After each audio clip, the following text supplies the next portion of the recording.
Hello and welcome to another episode of Feeding Fatty. I'm your host, Roy. I'm Terry. So, this program, we want to, what we try to do is talk about our journey through our wellness. That includes, how we eat, what we eat, not necessarily being on a diet, but our diet in general. We talk about exercise, mindset, just a lot of things that are related to, our health and wellness and just living a better life for us.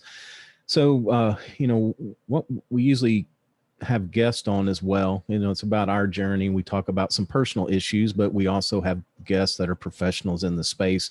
Typically, we have them on Tuesdays. On our Thursday release, we usually do our something more personal. Yeah, something more personal, what's going on in our life. And also, we've kind of made a decision to be a little more candid about diabetes and do a lot more focus on current issues or things that are going on with the diabetes, or just delivering information on our Thursday. So that'll kind of be our focus for some time anyway. We may change to something else later on, but we want to go for this because I've no, it's been no secret that I suffer from type 2 diabetes, and most of that's because of the weight I carry around my belly, and then also, just poor eating habits. So something that definitely needs to be discussed, not only for my health, but I'm sure there are a lot of people out there that struggle just the same as I do, because I love to eat. I love food. I love all kinds of food. And unfortunately, some of the food that I love most, garlic bread, all the sweets and things like that. Cake. Yeah, those are all the worst things for us. So anyway, we're going to kind of come on. And I think another thing, we've been talking about this the last few weeks, but then, we've had some poor eating habits that, we've been eating out a lot, it seems like, and on the run and celebrations, coming out of COVID, everybody wants to go out to eat or,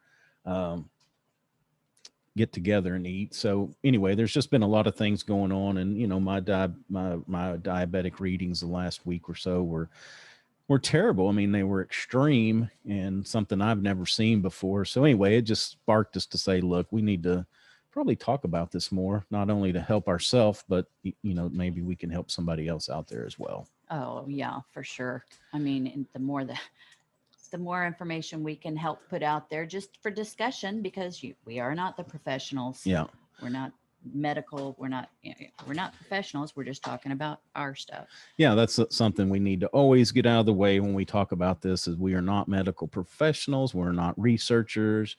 We're delivering our personal opinions and things that we read. So we always tell you to seek out your own uh, uh, your own physician or your own medical advisors to find out what's best with you. Also, your dietitian, people like, seek out your professional, because every individual situation is different. It's Right. not, we're not all the same.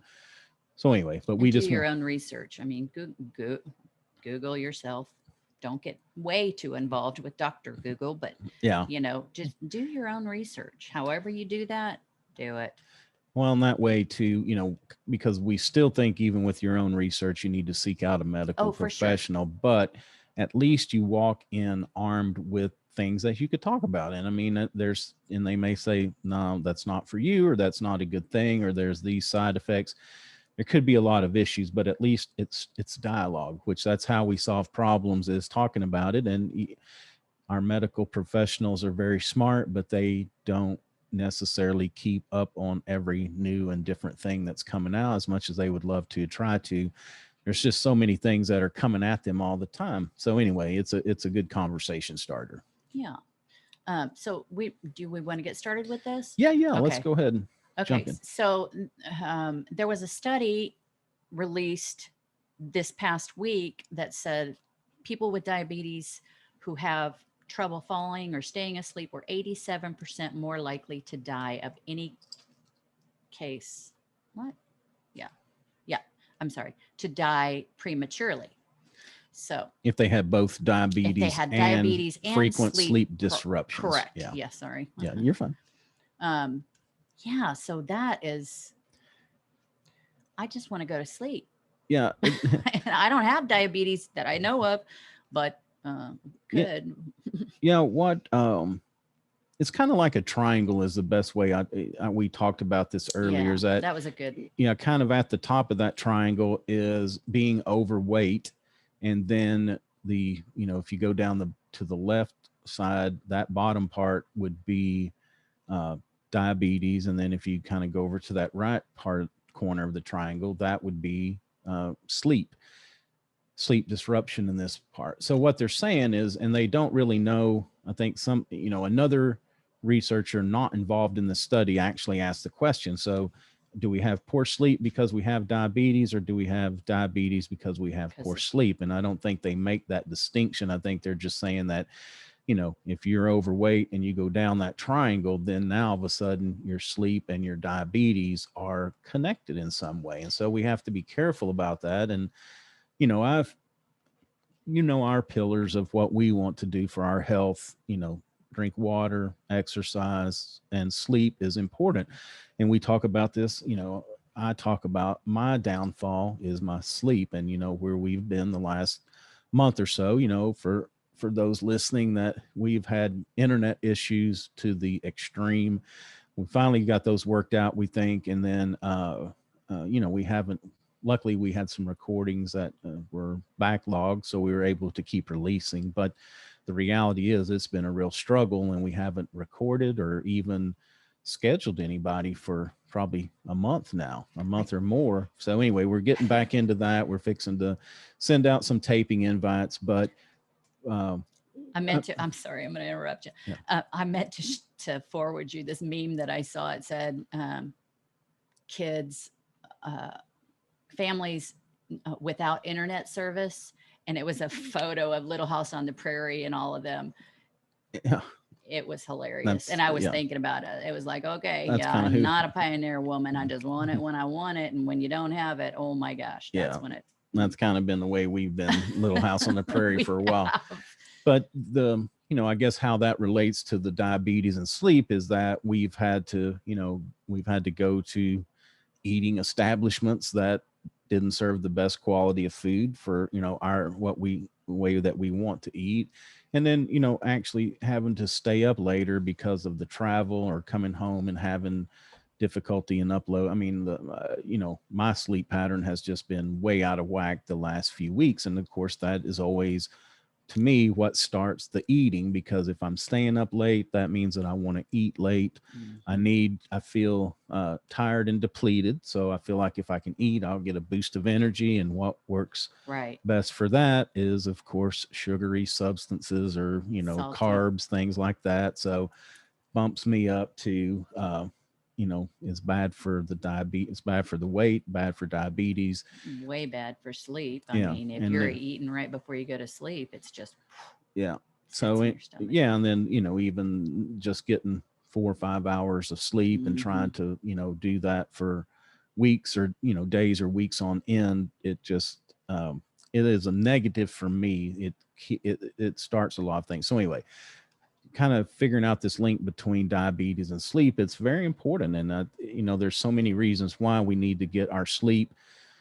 Also, we can relate our diabetes back to the I guess the instance of Alzheimer's. I'm not going to say everybody that's got diabetes is going to get Alzheimer's, but I think there's a lot of research that's going on out there now saying that, uh, Alzheimer's is kind of a type 3 diabetes. So typically, if you go into older age with a diabetic issue, you may have a higher chance of be having Alzheimer's. So Yeah. all of this stuff is interrelated. It's interrelated with our wellness. And so we want to make sure that, we kind of get this information out, but personally, that we do all we can do to get that good sleep cycle, get the exercise in, and then along with eating right, we'll be able to, reduce the, that body weight. But also, I feel like I sleep better when we've had exercise. The days that we're active and we're moving and trying to work it in, I feel like my sleep cycle is much, much better than just,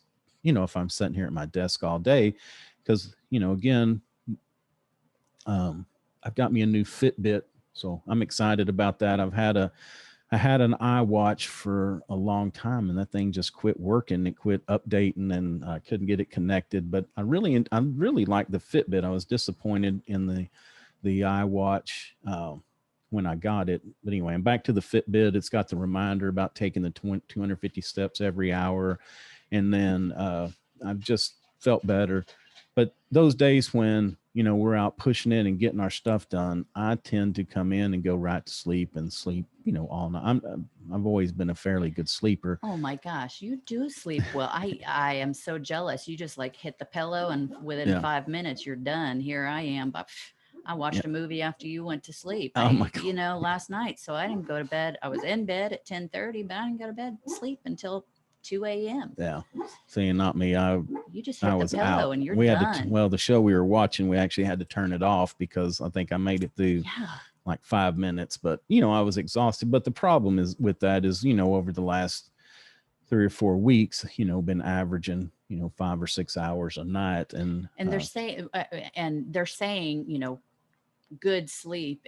They're referring to good sleep as 7 hours or right. more, 7 to 9 hours, but 7 hours for sure. And that's where I try to be. And that's the other thing. I'm not sure about the iWatch, so I don't want to talk it down in this, but I will say that is one thing I'm liking about the Fitbit is it shows you your sleep, and I'm not sure how accurate all this is, but well, I was trying to find Yeah, it I there and keep see what meaning my to wear my Apple Watch when we sleep.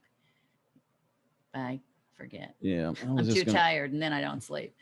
yeah, because my sleep scores, I think last Sunday, I guess we must have gone to bed early. I had like an 85 Oh yeah, I remember that. sleep score, You were but so excited. yeah, I was, We but needed to celebrate, so then we ate. my my sleep scores since then have all been in the 60s, Yeah. and so anyway, it's important. I think for me personally, I will say it's important for a lot of factors. Just my overall, doing analytical stuff, being able to think critically, being able to be in a decent mood, not letting some of the struggles that we've had compound and be more upset about things that typically shouldn't be, but because you're so extremely tired and you're pressed for time, and that this technical issue we've run into is going to cost you more time, it just compounds to a point of craziness. So but anyway, let's get back to the sleep study. I just wanted to reiterate that how important I feel that sleep is for me personally. Oh yeah, and it's a vicious cycle. I mean, it's you so like type 2 diabetes, um, people who have type 2 diabetes tend to be overweight and may suffer from obstructive sleep apnea, and then they're predisposed to like kidney issues and neuropathy. Just everything is a vicious cycle. Everything just builds on to another thing, and then to where you can't even identify where it comes from. Right. Yeah, and this is part of this study. This wasn't just with diabetics. I think that what came out I of think it, it started as a sleep study yeah, and then it as a morphed. secondary group, they kind of looked at the diabetic part. But this is just saying that for people even without diabetes, they are 11% more likely to die within 9-year follow up than people without who slept well. If you're even if you're not a diabetic and don't sleep well, you've got an 11% more likeliness to die within this. They did a 9-year follow up, and that's what they found. So, Mm-hmm. it's important for everybody, no matter who we are. And again, I will say, I think that they've even started linking the sleeping issue to a prevalence of Alzheimer's as well. So, if we go into our older age, some of these things that we do in our younger age will catch up with us in our older age. And, there's the old saying that if I'd known I was going to live this long, I would have taken a lot better care of myself. So that's another thing is that, Yeah. we need to get this message out to start early, because whatever you're doing in your younger adulthood, you will carry that into your older adulthood. And Yeah, it, there's it just could a really affect you. cause and effect. There's a Yeah. cause and effect to Right. everything. But when you're younger, you are blazing new trails, you're reinventing wheels, you want to do it for yourself. And that's the main thing. You want to blaze your own path, Right. and, you know, that we have a few years on us, so some experience helps. But we're still learning. Yeah. But now I'm more open to inviting in research from all different areas, friends, family, online, all of it, um, than I would have been if I were younger, because I was Right. such a rebel anyway. I wanted to do it all myself. Right. Yeah, and we just need to just really take note that there's a lot of there's a lot more good scientific information out there. So And just current, it's not like you have to reach for the Encyclopedia Britannica, however you say it. I don't know. We had all of those, but it wasn't, it was as current as it was. We thought right. it was cool. We didn't have to go to the library because we had it at home. Yeah, right. Yeah, and this just again kind of reiterating the point that I just found a caption in here. And this information that we are talking to you about, it's we found this on CNN Health.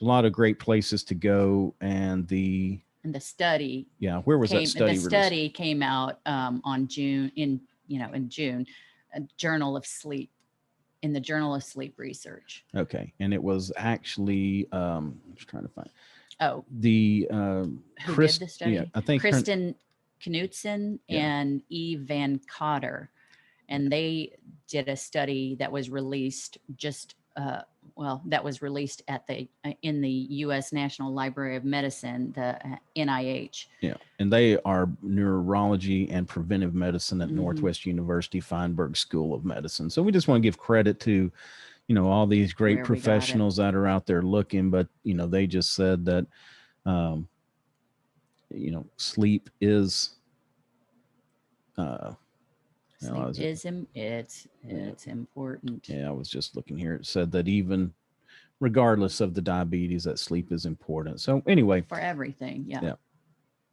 So, what are things we can do?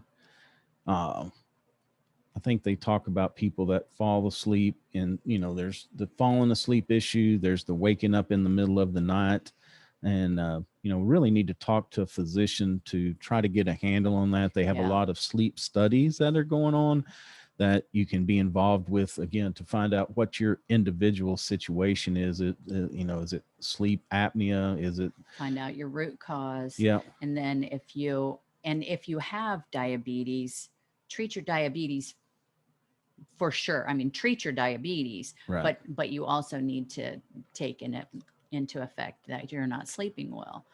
Yeah, and we'll talk about this more, I'm sure. But the only way you can treat your diabetes is to monitor it. And I will say that I'm not the best. That when I know I'm eating bad, I don't want to look at it because I Yeah, know it's you going to won't be do it. bad. But the only way to really be able to manage it is to see, where are you at when you wake up? What does different types of foods do to you, so you can know, because every people are affected differently by different types of food. Some diabetics may be able to eat something and it not have an effect. Some others, it blows them out of the water. So that's why it's important, 2 hours after every meal to test to see, hey, what did that do to me? And keep a record of it. That way, hey, I can eat this. Uh, one thing I can't do is, eat, even though, I try to stay under about 40 carbs a day. I can't eat all 40 at one meal. So, you No. have to spread those out, a little bit through the day. I try to be more carb heavy in the morning when I know I'm going to, work off and exercise. And then, or just, living through the day, I know I'll burn them off a little better. But then also the way that you pair different foods. And again, we'll talk about all this stuff more in future episodes. But I also want to get the two people that we watched on YouTube that time the about the Eating.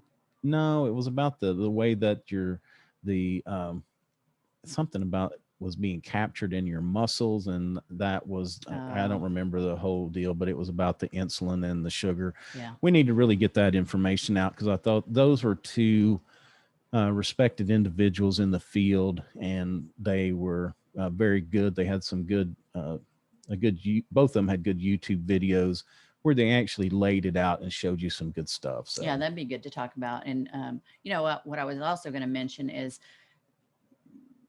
you in the past, and correct me if I'm wrong, in the past you have taken your medication, your diabetes medication, like in the morning and at night, and now what are we doing? We doing it mealtime yeah, trying to do it at with your meal? meals, yeah, to see if there's a difference. I just don't think I've ever had much luck with the medication that I'm on, and so what we've tried to do is what I've tried to do, look at some different research, and there's some people that Different say ways to take it take in the it. morning in the morning and at night, and then there's some that say take it with a meal. So I've moved to taking it, and we haven't done that long enough to really see Right. any But we're see trying it. what the effect, but trying to do it with that last meal of the day, especially to see, since we don't a lot of times we fast in the morning until lunch. So I may take one just when we get up, just because. But So you uh won't forget to take it. yeah, but the yeah, I just I've always felt like it really hasn't helped me that much, and so trying to move some things around. And again, I carry so much weight that is the biggest issue with me. Even if even when I eat clean, I can still test bad just because I carry so much. So working on that's important. Yeah, it's way Yeah. important. I need you around, honey. Thank you. I don't like those high readings. All right. Anything else you want to talk about before we get out of here? No, just sleep, how important sleep is to everybody. Yeah. But I'm, just if you have diabetes, for sure, treat your diabetes, take your meds, get your readings, even though you don't want to know what they are, get them. Maybe something will click in to make you take measures to get to a better place. Right. It's just, Yeah. Sometimes we you have to need to be stay around. scared into doing something. When you see some of those extremely high readings, then of course that can be a catalyst. The Uh, reality is just the yeah. reality setting in. It just, Yeah. it's, And all the damage. That's the thing is, we need to really lay out the damage of diabetes, oh my because gosh. somebody like myself, I've never been hampered by it much, so I don't think I give it as much thought or as much consideration or revere it as much as I should. But again, I think it's cumulative that in the beginning stages you probably don't have a lot, but as you let it progress and then as you age, there are going to be ramifications for not dealing with it in a timely manner. So again, those would be some good topics for some future episodes, to say, what are some of the different, not only the people, that the professionals that we want them to see, but also Somebody some of who's the what been are the affected. yeah, what are the ramifications of not dealing with it. Yeah, So because pre planning is important in all aspects of your life, and if you just reality of taking the readings and not acting like you're bulletproof, because we are aging. I'm aging. I'm not throwing you under the bus. yeah, But we don't need to wait until something drastic happens. We yeah. don't need to re we need to respond and not Yeah, react. because it's too late then. That's That's right. that's the reality with this. And don't want to get too graphic, but if you have to lose a toe or a limb, you can't go back and say, okay, I'm going to get my mind right now and do it. Or if you damage your kidneys, and then of course the Alzheimer's connection, all that stuff, you just can't turn it back. It's not a do-over. This is life. Yeah, and it's done. So all right. We look forward to bringing you more information on that. But for today, that's going to do it for me. Of Yeah, and course, if there's anything that you want to talk about specifically about diabetes, aging, whatever, please go to our Facebook group, go to our Instagram. Please reach out. We'd love to hear from you. yeah, yeah. We're on all the major platforms, social media platforms. We probably hang out, I would say, on probably Instagram more than any place Yeah. is our preferred place. You can reach out there. We're on all the major podcast platforms. Google, iTunes, Stitcher, Spotify. If we're not on one that you listen to, reach out. We'd love to get on it, make it easier for you to listen to us. And then our website, www.feedingfatty.com. Also, there's a fairly new logo that we just put up. We'd love to hear your comments. Terry designed that one herself, and I think she did an awesome job. It looks great. So Thank you. check us out. See, see what you think. And yeah, we'd love to hear any comments about professionals in this industry that you would like to hear from. Your story, if you have a transformation story, definitely. we would love to hear that.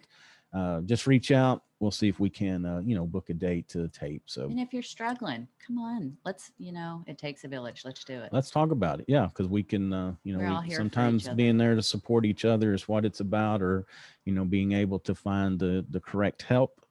Always we can see what we can do, but yeah, starting a discussion, that is the that's the Dialogue is first. key. Yep, that's the first point. And with your medical professionals, not just us, but Right. talk to a medical professional, registered dietitian, nutritionist. There's a lot of great professionals out there that can help. And we have, if you haven't checked us out, go back and look at some of our past episodes. We have had some amazing Yes. guests, and we've got some amazing ones lined up for the future that we can't wait to get out here, and we'll try to be a little more regular on these Thursday releases, about what's going on with us. And then not only that, but, trying to focus on the diabetes for a while and see if we can get that going. So anyway, until next time, I'm Roy. I'm Terry.